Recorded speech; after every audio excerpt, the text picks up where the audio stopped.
कान्तिपुर समाचारमा आज आम नागरिकको भरोसा र आस्थाको केन्द्र सर्वोच्च अदालत विवादले घेरिएपछि प्रधान न्यायाधीश एक्लिएका छन्। सत्तारूढ दल नेपाली काङ्ग्रेसको वैधानिकता र प्रमुख प्रतिपक्षी दल एमाले भित्र ओली गुटको वर्चस्व सम्बन्धी रिपोर्ट पनि हामीसँग हुनेछ। बेमौसमी झरीपछिको बाढीले सखा पारेको धान खेतीमा बचे खुचेको धानको जोहो गर्दै गरेका किसानको दिनचर्या सम्बन्धी विशेष रिपोर्ट र अन्तर्राष्ट्रिय प्रसङ्गमा सुडानमा सैनिक। नमस्कार, अब मुख्य समाचार।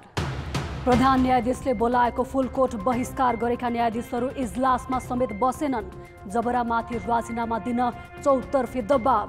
बार भन्छ मार्ग प्रशस्त गर्नै पर्छ। यस्तो समाधान पुरै दायाँमा नहेरिकन प्रधान न्यायाधीशले अहिले तुरन्त राजीनामा दिनु र अनि नयाँ विकल्प खोज्नुपर्ने हुन्छ। एमालेमा असन्तुष्ट पक्षको कुरा नै सुनिन छाड्यो। 10औं महाधिवेशनमा अध्यक्ष ओलीकै हालीमुहाली हुने निश्चित। पार्टीको वैधता सङ्कटमा पर्दा समेत काङ्ग्रेस नेतृत्वलाई भने महाधिवेशनको चिन्तै छैन। बाढीले बगाएको धानको सिला खोज्दै किसान। क्षति बेहोरेकालाई नगद राहत दिने सरकारको तयारी। धान खेतीको लागि क्यास नै दिँदा ब्याङ्कमा उपयुक्त हुन्छ जस्तो लाग्छ। क्यास नै दिने ब्याङ्क मार्फत किसानहरूलाई जसको क्षति छ भने दिने, कति दिने त्यो पछिको कुरा हो, छलफल हुन्छ। क्यास नै दिँदा उपयुक्त हुन्छ भने हाम्रो लागि। सुडानमा सैन्यको नागरिक शासन अन्त्य गर्दै सङ्कटकालको घोषणा। प्रधानमन्त्री सहितका नेताहरू सेनाको नियन्त्रणमा। र एएफसी अन्डर 23 एसियन कप छनौट खेलमा नेपाल इरानसँग 4-0ले पराजित। दोस्रो खेल ताजिकिस्तानसँग।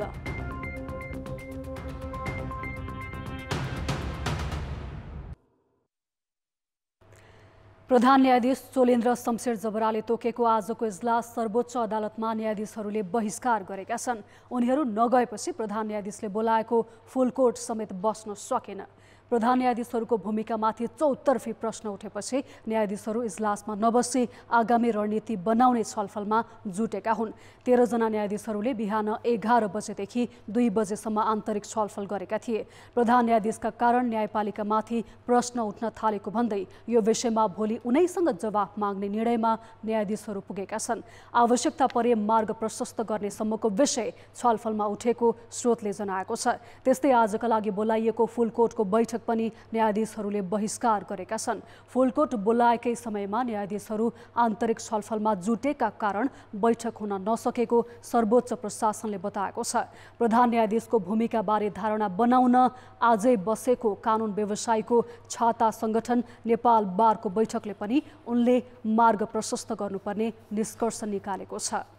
अहिलेसम्मको उहाँको काम कारबाहीबाट आज उहाँले हामीसँग बस्ने भनेको जो सर्वोच्च अदालतका मान्य न्यायाधीशज्यूहरूसँग बसेर यसको यो सुधारका लागि गर्नुपर्ने कामहरू हामी गर्छौँ भने जुन भन्नुभएको त्यो पुरा हुन नसकिसके पछाडि अब उहाँबाट हुँदैन भन्ने हामीलाई निष्कर्षमा पुगेका छौँ। त्यसो भन्दैमा पनि अझ सकिन्छ भने के त्यसको लागि त्यो चिजमा अब कसरी जाने त भन्ने विषयमा हामी हाम्रो सल्लाहकारहरूसँग बस्छौँ र परिमार्जन अगाडि बढ्छौँ।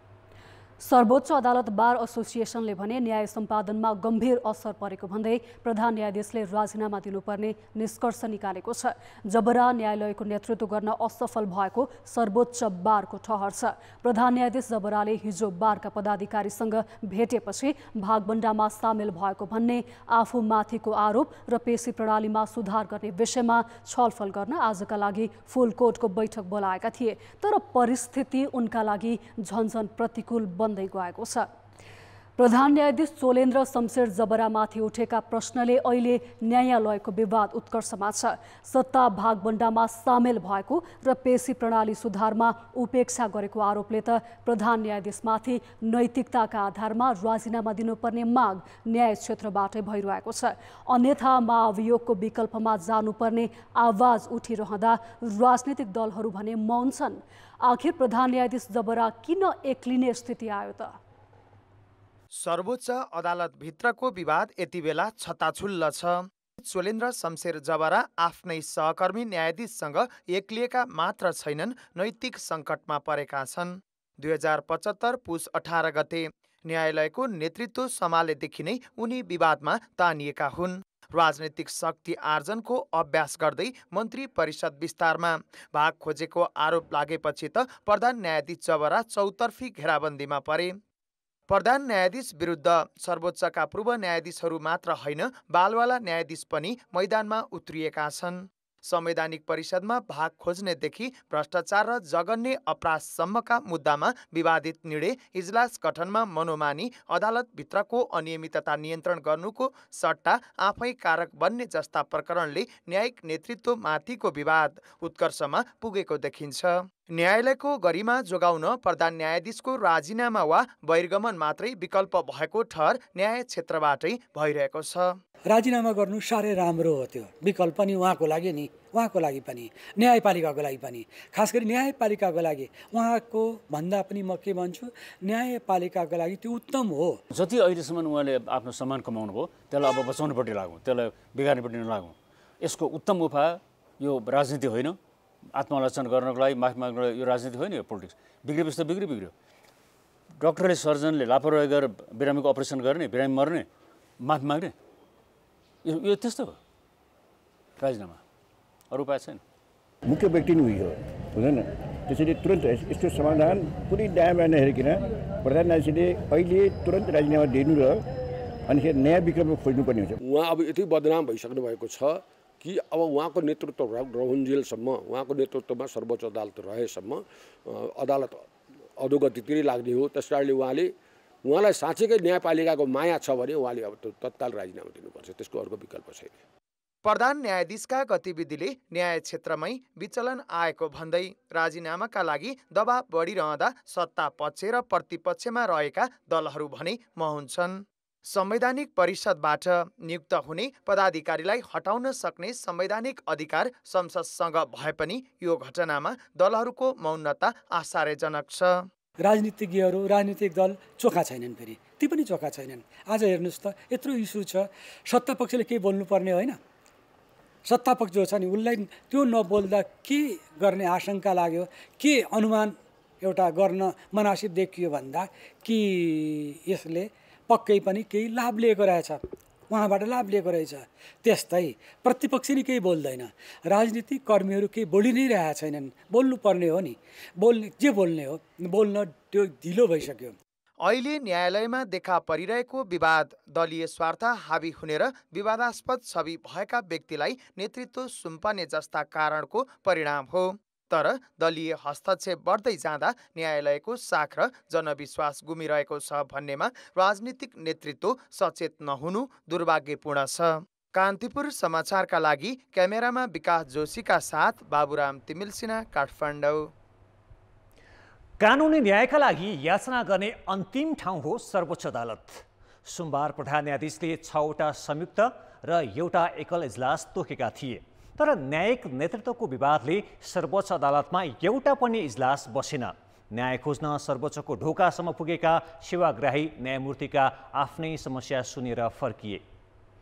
सोमबार बिहान 10 बजे नै सर्वोच्च अदालत खुल्नासाथ आफूलाई तोकिएको म्यादअनुसार न्याय माग्न र तारिख लिन आउनेहरू समयमै ढोकाबाट अदालत प्रवेश गरिसकेका थिए। 11 बजे नै कुन न्यायाधीशले कुन मुद्दा हेर्ने भन्ने पेशी समेत तोकिएको थियो। आफ्ना सेवाग्राही लिएर अदालत पुगेका कानुन व्यवसायीहरू पनि कोही गफिँदै थिए भने कोही आफै अन्यलमा, किनकि सोमबार सर्वोच्च अदालतका न्यायाधीशहरू अरूलाई न्याय दिन होइन आफ्नै नेतृत्वका विरुद्धमा थिए। तोकिएको मिति र पेशी अनुसार आफ्नो मुद्दाको छिनोफानो गरेर जाउँला भन्नेहरू त्यति बेला अमिलो मन लिएर फर्किए जब न्यायको अन्तिम ढोका सर्वोच्च अदालतमा सोमबार इजलास नै बसेन। 3 नबज्दै न्यायाधीशहरू निस्किन थालेपछि सुनसरीबाट पेशी अनुसार आएकी माया भुजेल पनि निराश हुँदै छोला बोकेर घरतिर लागिन्। आमामा बिहान हामी आज 9 बजेदेखि बसेको, त्यहाँ कामै भएको छैन। वकिल राख्नुपर्ने थियो, त्यो बहिनीहरूको राख्न पाएको छैन। त्यत्तिकै भयो। अब भोलि यस्तो बेलामा कसरी फैसला गर्ने भन्नु त, भोलि पेशी छ। बुढाबुढी मान्छे हेर्नु न, होइन 67 वर्ष भइसक्यो, 10 वर्ष भयो मुद्दा फेरि। कामबाट निकालिदिने र उल्टै आफू विरुद्ध मुद्दा लगाउने साहुबाट भएको अन्याय सुनाउन नवलपरासीदेखि आएका राजेन्द्र प्रसाद हेला पनि 3 दिन काठमाडौँ बसेर फर्किन बाध्य भए। मुद्दा टुङ्गो लाग्ला भनेर सर्वोच्च पुगेका उनले न्यायाधीश नै आन्दोलनमा देखेपछि नवलपरासी नै फर्किने निधो गरेका हुन्। पेशी सम्झेर आएको थियो। अब यहाँ आउँदाखेरि त हाम्रो न्यायाधीशहरूको आन्दोलन चलिरहेको छ अरे यस्तो भन्नुभयो। अब आज त फर्कनै पर्छ, घरमा जानुपर्छ। काम भएन भने अब यहाँ बसेर त केही फाइदा छैन। सेवाग्राही मात्रै होइन, उनीहरूको मुद्दा बोकेर सर्वोच्च पुगेका कानुन व्यवसायी पनि रित्तो हात फर्किए। कुनै घटना र व्यक्ति विशेषको मुद्दामा न्यायाधीशहरूले इजलास बहिष्कार गरेका थिए, तर एउटा पनि इजलास नबसी सर्वोच्च नै ठप्प भएको सम्झना धेरैलाई छैन। गाउँबाट यहाँ आउनु भएको छ, तारिख लिनु भएको छ, पेशीमा आफ्नो मुद्दा हुन्छ भने आउनु भएको छ र मुद्दा ठप्प छन्, मुद्दा हेरिएन र मलाई लाग्छ इतिहासमा यो यसरी बहिष्कार गरेर पेशी तोकेर नहेरेको यो वास्तवमा पहिलो घटना हो। यो त्यसो त न्यायिक नेतृत्वको विवाद र आन्दोलनले न्याय खोज्न जानेहरू सर्वोच्च अदालतको ढोकामा पुगेर फर्किने कहिलेसम्म हो टुङ्गो छैन। बिना इजलास सर्वोच्च अदालतको दिन बितेको छ, जुन न्यायपालिकाका लागि सुखद नहुन सक्छ। कान्तिपुर समाचारका लागि क्यामेरामा पशुपति बुढा थोकी र सञ्जय लुइटेलका साथमा रमेश धमला, काठमाडौँ। निर्वाचन आयोगले आगामी वैशाख अगावै स्थानीय तहको निर्वाचन एकै मितिमा गर्न सरकारलाई सुझाव दिएको छ। आयोगका प्रमुख आयुक्त दिनेश थपलियाले आज प्रधानमन्त्री शेरबहादुर देउवालाई भेटेर स्थानीय तहको निर्वाचन गर्न आवश्यक कानुन संशोधन गर्नुपर्नेमा ध्यान आकर्षण गराएका थिए। प्रधानमन्त्रीसँगको भेटमा थपलियाले 78 सालभित्र स्थानीय तहको निर्वाचन गर्नुपर्ने कानुनी प्रावधान रहेको भन्दै चैत 5 गते उपयुक्त मिति हुने सुझाव दिएका हुन्। स्थानीय तहको निर्वाचन 2074 वैशाख 31 सुरु भई 3 चरणमा सकिएको थियो। स्थानीय तहको पदावधि 2079 साल ज्येष्ठ 5 गते सकिने भएकाले त्यसको 2 महिना अगावै निर्वाचन गरिसक्नुपर्ने कानुनी प्रावधान छ। आयोगले फागुनमा पदावधि सकिन लागेका राष्ट्रिय सभाका 19 सदस्यको निर्वाचन माघको पहिलो साता गर्न पनि सिफारिस गरेको छ। ब्रेकपछि समाचारमा पुनः स्वागत छ। सरकारले हालैको बाढी पहिरो र डुबानले पुर्याएको क्षति अध्ययन गरी 3 दिनभित्र प्रतिवेदन पेश गर्न गृह सचिव टेकनारायण पाण्डेको संयोजकत्वमा कार्यदल गठन गरेको छ। मन्त्री परिषदको आजको बैठकले बाढी पहिरो पीडितलाई राहतको घोषणा भने गरेन, जबकि क्षतिको अवलोकन गर्न देश दौडाहा गरेका प्रधानमन्त्री शेरबहादुर देउवाले काठमाडौँ फर्कने बित्तिकै राहत घोषणा गर्ने आश्वासन दिएका थिए। आज बसेको मन्त्री परिषदले नेपाल वायु सेवा निगमको कार्यकारी अध्यक्षमा युवराज अधिकारीलाई र नेपाल पुनर्बिमा कम्पनीको अध्यक्षमा रविन्द्र घिमिरेलाई नियुक्त गरेको छ। बैठकपछि सरकारका प्रवक्ता ज्ञानेन्द्र बहादुर कार्कीले रिक्त राजदूत नियुक्तिको प्रक्रिया अघि बढिसकेको जानकारी दिए।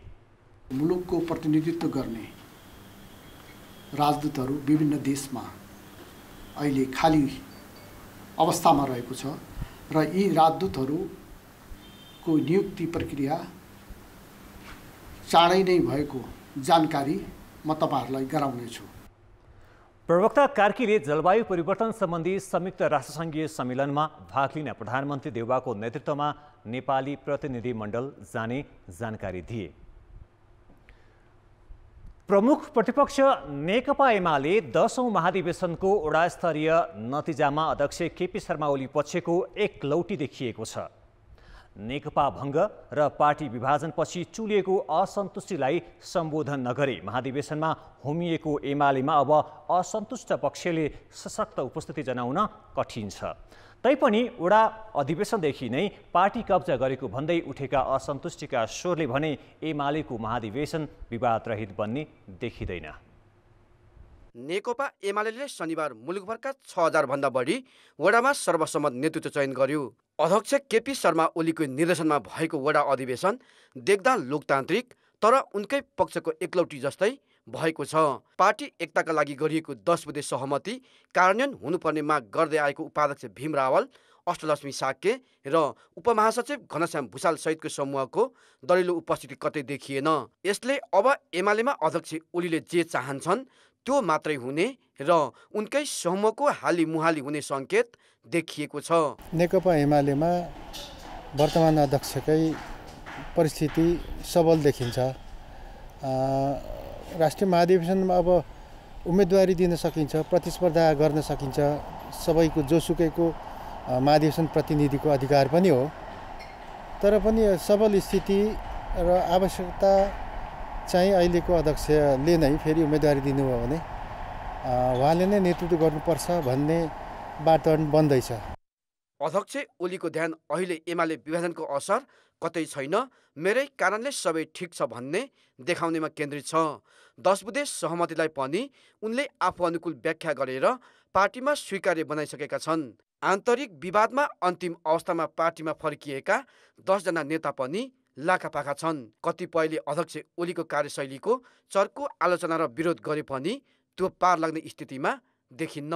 पार्टी अध्यक्ष हुनुहुन्छ, उहाँले नै चाहिँ अलिकति मन फराकिलो बनाएर अब 10 बुँदेलाई चाहिँ व्यवहारमा कार्यान्वयन गर्ने गरी, खास गरी कार्यान्वयन गर्ने गरी चाहिँ सबै तहमा चाहिँ लागू गर्ने गरी त्यसलाई चाहिँ लागू गर्ने भनेको सबैलाई गोलबन्द गर्ने हो र सबै कोही पनि नछुटोस् भनेर चाहिँ सोच्ने हो। त्यसरी चाहिँ गोलबन्द गरेर चाहिँ जान सक्यो भने यो चाहिँ ठुलो विषय हुन पनि हुँदैन, विवादको विषय पनि हुँदैन भन्ने चाहिँ मलाई लाग्छ। हुन त ओलीले 2070 सालमा आफू पार्टी नेतृत्वमा आएदेखि नै अर्को खेमालाई पुरै किनारा लगाउन थालेका थिए। 2075 जेठमा माओवादी केन्द्रसँग एकता भएपछि भने पछिल्लो कालखण्डमा उनी चेपुवामा परेका थिए। तर जब नेकपा अवैध भयो, एमालेमा ओलीको एकलौटी चुलियो।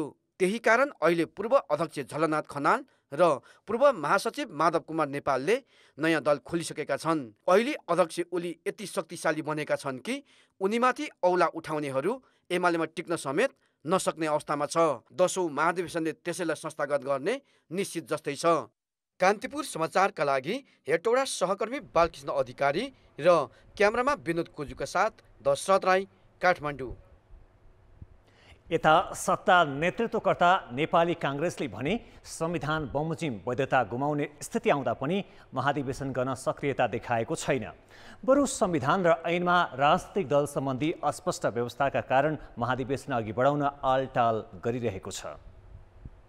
संवैधानिक व्यवस्था अनुसार सत्तारूढ नेपाली काङ्ग्रेसको वैधता सङ्कटमा छ। तर सभापति शेरबहादुर देउवा र वरिष्ठ नेता रामचन्द्र पौडेल दुवै पक्षलाई अहिले पनि मङ्सिरमा 14औं महाधिवेशन गर्ने हतारो देखिन्न। बरु उनीहरू कसरी आफू जित्ने माहौल तयार पार्न सकिन्छ त्यसैको ध्याउन्नमा छन्। देउवालाई सभापतिमा दोहोरिन बाधा पुग्छ कि भन्ने भय छ भने नेता पौडेललाई सभापतिका आकाङ्क्षी व्यवस्थापनमा पहिलो चासो छ। तय भइसकेका तालिका बारम्बार सर्नुको कारण आफ्नो पक्षमा परिस्थिति नबनेसम्म महाधिवेशन नै गर्नुहुन्न भन्ने नेतृत्व तहको मनोविज्ञान नै हो।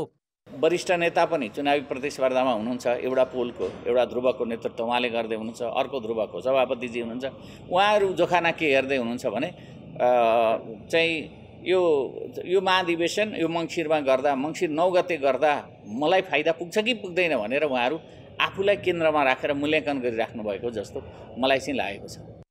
संविधान र ऐनमा दल खारेजी सम्बन्धी अस्पष्ट व्यवस्थाका कारण पनि काङ्ग्रेसले समय गुजार्दा समेत महाधिवेशन गर्न आनाकानी गरिरहेको छ। किनभने संविधानले राजनीतिक दललाई प्रतिबन्ध लगाउन बन्देज गरेको छ। धारा 269 देखि 272 सम्म राजनीतिक दल र उनीहरूको अधिकार तथा कर्तव्यबारे उल्लेख छ।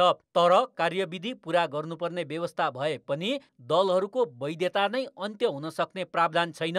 राजनीतिक दल सम्बन्धी ऐनमा पनि संविधान वा संघीय कानुन बमोजिम शर्त पूरा नगरेमा त्यस्तो दलको दर्ता कायम रहने छैन भन्ने उल्लेख छ। तर कानुन उल्लङ्घन गरेमा निर्वाचन आयोगले 50,000 रुपैयाँसम्म जरिमाना गर्न सक्ने भनेको छ। त्यसैले पनि दलहरूलाई नियम कानुन मिच्न सजिलो भएको छ। राजनीतिक दललाई चाहिँ कसैले चाहिँ विघटन नगरोस्, राजनीतिक दललाई प्रतिबन्ध नलगाओस् भन्ने हिसाबले चाहिँ संविधानमा लेखियो नि त। राजनीतिक दलले आफूले गर्नुपर्ने एउटा बेसिक मिनिमम यो चाहिँ पेरियोडिक इलेक्सन गर्दैन भन्ने कुरा त संविधान बनाउँदाखेरि, कानुन बनाउँदाखेरि अन्दाजै गरिएन। 4 वर्षमा गर्नुपर्ने काङ्ग्रेसको महाधिवेशन 5.5 वर्ष कटिसक्दा पनि अन्योलमा छ। काङ्ग्रेस नेतृत्वलाई नैतिक र बाध्यकारी दबाब दिने निकाय पनि छैन। बरु बढीमा 50,000 रुपैयाँ जरिमाना तिरे उम्किन सकिन्छ भन्ने सोच हाबी देखिन्छ।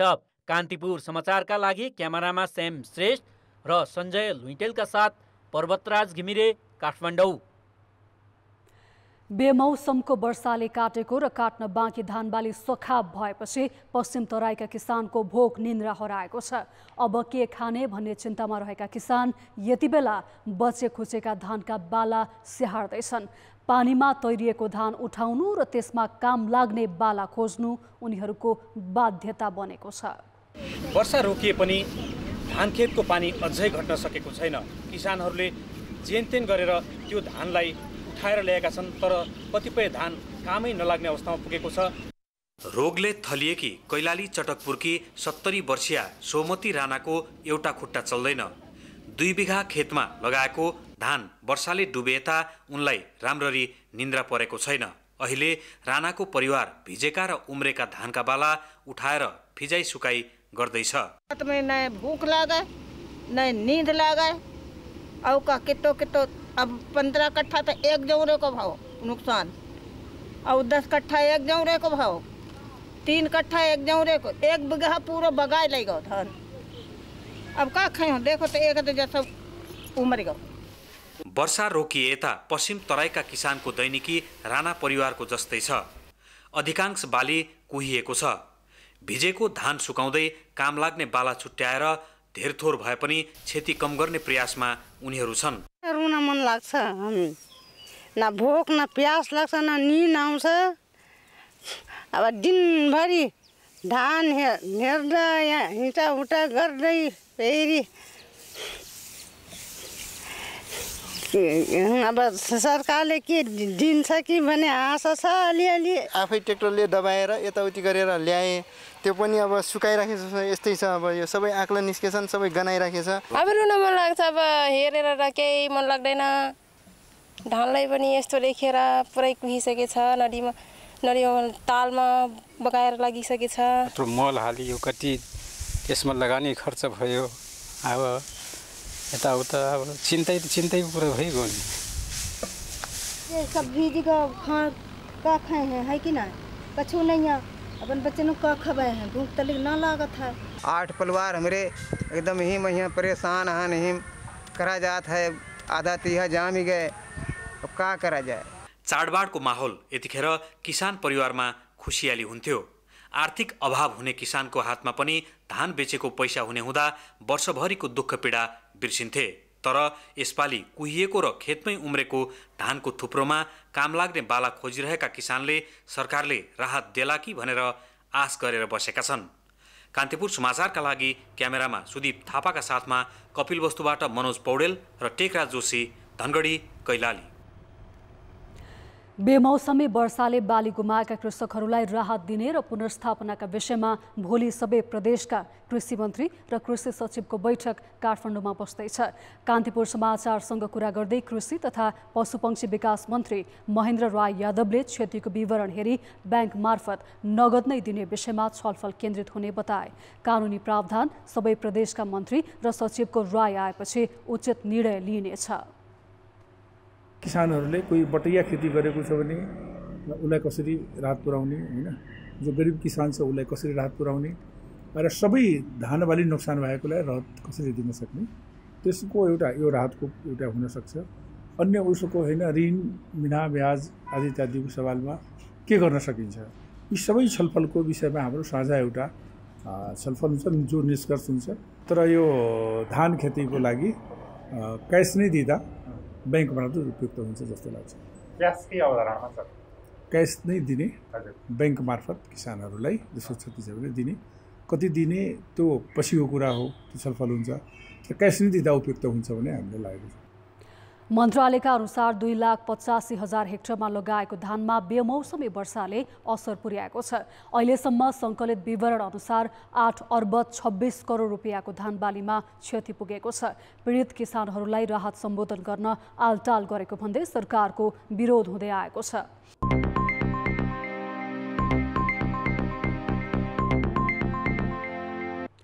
आयात उच्च मात्रामा बढेपछि मुलुकको व्यापार घाटा 58% बढेको छ। गत वर्षको असोज मसान्तसम्म 2 खर्ब 61 अर्ब रहेको व्यापार घाटा यो वर्षको सोही अवधिमा 58% बढेर 4 खर्ब 13 अर्ब पुगेको हो। भन्सार विभागका अनुसार आयात 63% बढेको छ। गत वर्षको असोजसम्म 2 खर्ब 92 अर्बको आयात भएकोमा यो वर्षको सोही अवधिमा आयात 4 खर्ब 78 अर्ब पुगेको छ। निर्यात पनि 109%ले बढेको छ, तर आयातको तुलनामा न्यून मात्रामा हुने निर्यातको बढोत्तरीले व्यापार घाटा थेग्न सकेन। गत वर्ष असोजसम्म 31 अर्बको निर्यात भएकामा यो वर्षको सोही अवधिमा 65 अर्बको निर्यात भएको छ। तर यस्तो निर्यातमा विदेशबाट कच्चा पदार्थ आयात गरी प्रशोधन गरी निर्यात गर्ने भटमास तथा पाल्म तेल 37 अर्बको निर्यात भएको छ। अर्थात् कुल निर्यात व्यापारमा आयात गरेर प्रशोधन गरी पठाइने तेलको हिस्सा 56% छ।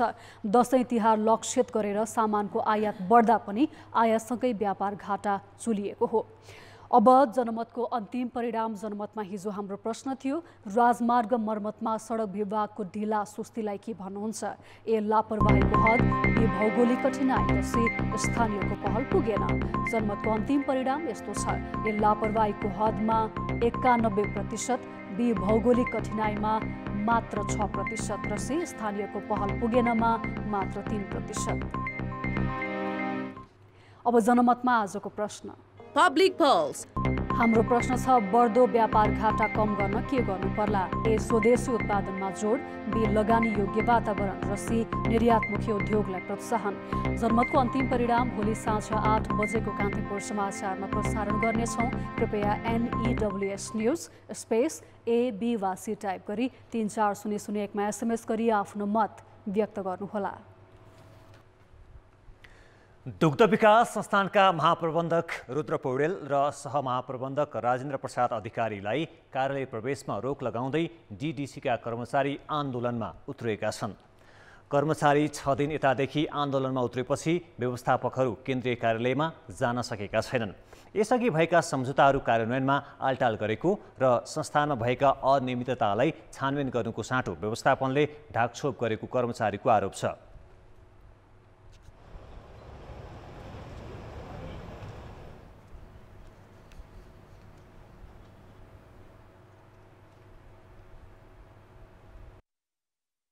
ब्रेकपछि समाचारमा पुनः स्वागत छ। सरकारवालाहरूले नेपालको विज्ञापन बजारलाई अझ व्यापक बनाउन सुझाव दिएका छन्।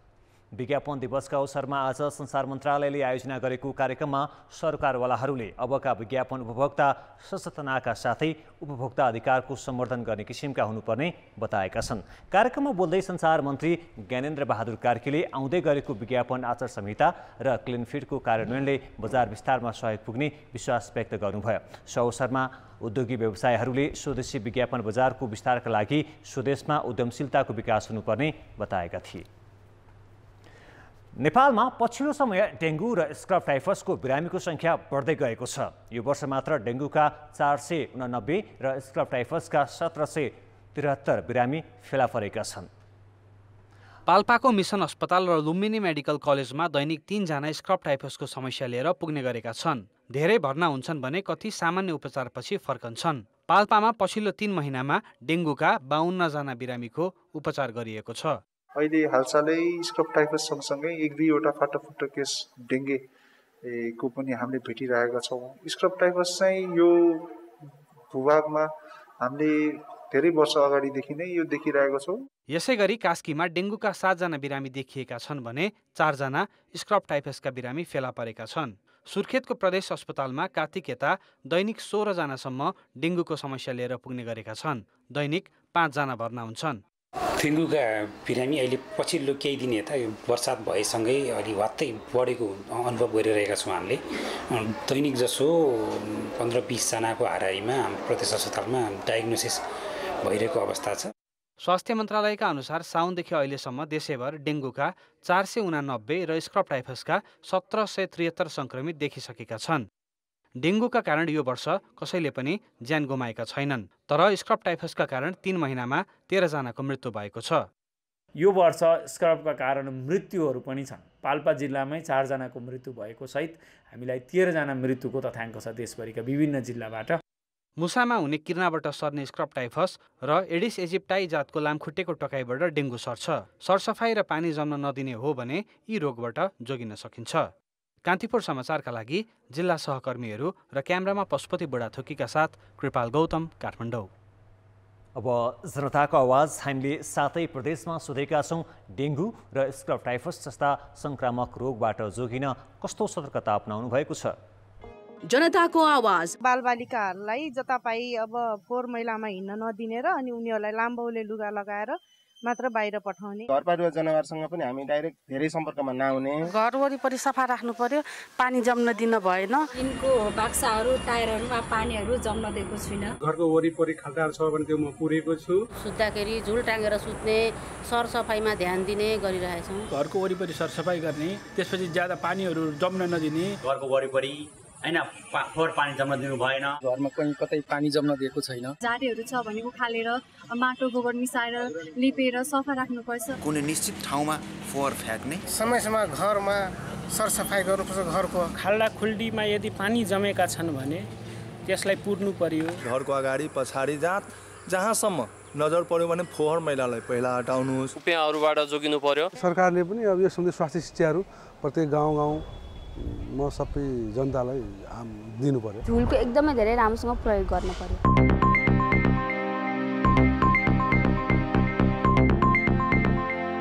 खेलकुद समाचार। नमस्कार, कान्तिपुर खेलकुद समाचारमा स्वागत छ। एफसी अन्डर-23 एसियन कप छनौटमा नेपालले पहिलो खेलमा नै इरानसँग 4-0 को हार बेहोरेको छ। यो हारपछि नेपालको अर्को चरणमा जाने यात्रामा धक्का लागेको छ। ताजिकिस्तानको रिपब्लिकन सेन्ट्रल स्टेडियममा नेपालले इरानलाई पहिलो हाफमा गोलरहित बराबरीमा रोकेको थियो। फिफा वरियतामा 22औं स्थानमा रहेको इरानले 17औं मिनेटमा पेनाल्टी पाएको थियो। अभिषेक लिम्बुले फल गरेपछि पाएको पेनाल्टीमा इरानका कप्तानले गोल गर्न सकेनन्। त्यसपछि दुवै टिमबाट उल्लेख्य मुभ नहुँदा पहिलो हाफ गोलरहित बराबरीमा सकियो। तर दोस्रो हाफको सुरुवातमा नै इरानले खेलमा अग्रता बनायो। 47औं मिनेटमा इरानले गोल गर्न सफल भयो। खेलको 77औं मिनेटमा इरानले खेलमा 2-0 को अग्रता लियो। त्यसको 2 मिनेटपछि नेपालले तेस्रो गोल खायो, जसका कारण नेपालले 3-0 ले पछाडि पर्न पुग्यो। पुरै खेलमा नेपाली गोलकिपर अर्पण कार्कीको प्रदर्शन भने उत्कृष्ट भएको थियो। उनले इरानका आधा दर्जनभन्दा बढी सशक्त प्रहारलाई बचाएका थिए। खेलको अन्तिममा इरानले नेपाल विरुद्ध गोल गर्ने खेलमा 4-0 को अग्रता बनायो। त्यसपछि दुवै टिमबाट थप गोल हुन सकेन र नेपालले 4-0 को हार बिहोर्यो। जितसँगै इरानले 3 अङ्क बनाएको छ। नेपालले इरानसँग यसअघि 2015 मा पनि घरेलु मैदानमा 5-0 को हार बिहोरेको थियो। अब नेपालले दोस्रो खेलमा अक्टोबर 28 मा ताजिकिस्तानसँग खेल्नेछ। त्यसपछि समूहको अन्तिम खेलमा लेबनानसँग प्रतिस्पर्धा गर्नेछ। यो खेल अक्टोबर 31 तारिकमा हुनेछ। समूहको शीर्ष स्थानमा रहने टिमले अन्डर-23 एसियन कपका लागि स्थान बनाउनेछ। A division league club Chyasal youth क्लबले 2 विदेशी खेलाडीलाई अनुबन्ध गरेको छ। क्लबले क्यामरुनका किच्चायानिक र मौसा अबागानालाई अनुबन्ध गरेको हो। आज एक कार्यक्रममा क्लबले खेलाडी र 1 सिजनका लागि सम्झौता गरेको बताएको छ। यी दुवै खेलाडीले गत वैशाखमा भएको नेपाल सुपर लिग एनएसएलमा पोखरा थन्डर्सबाट खेलेका थिए। साथै यी दुईलाई मफसलका प्रतियोगिता खेलेको अनुभव पनि छ। सोही कार्यक्रममा खेलाडीको जर्सी पनि सार्वजनिक गरिएको थियो। च्यासलले यसअघि नेपाली मूलका इटालियन खेलाडी विकास मेराग्लियालाई अनुबन्ध गरिसकेको छ। ए डिभिजन लिग आगामी कार्तिक 29 गतेबाट सुरु हुनेछ। गत सिजन 9 स्थानमा रहँदै लिग टुङ्ग्याएको च्यासलले उपाधि जित्ने लक्ष्य राखेको छ। इन्डियन प्रिमियर लिगको अर्को संस्करणका लागि 2 नयाँ टिमको टुङ्गो लागेको छ, जसमा लखनऊ र अहमदाबाद अक्सनबाट छनौट भएका छन्। 2022 मा हुने इन्डियन प्रिमियर लिगमा अब 10 टिम हुनेछन्। युएईमा भएको बिडिङमा सञ्जीव गोयन्काले नेतृत्व गरेको आरपीएसजी समूहले लखनऊबाट बिड गरेका थिए। उनले झन्डै 7,000 करोड भारतीय रुपियाँमा टिम खरिद गरेको हो। यस्तै अर्को निजी कम्पनी सीबीसी क्यापिटलले अहमदाबादको टिम खरिद गरेको छ। उसले यसका लागि 5,200 करोड भारतीय रुपियाँ लगानी गरेको छ। बिडिङमा 2 टिमको खरिदका लागि कुल 1.5 बिलियन अमेरिकी डलर बोली लागेको थियो। यी 2 समूहले अक्सनमा आएका अरू समूहलाई पछाडि छाडेका थिए। कान्तिपुर खेलको समाचार अहिले यति नै। अब मौसम सम्बन्धी जानकारी।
कान्तिपुर समाचार अहिलेलाई सकियो। कान्तिपुर टेलिभिजन हेर्दै गर्नुहोला।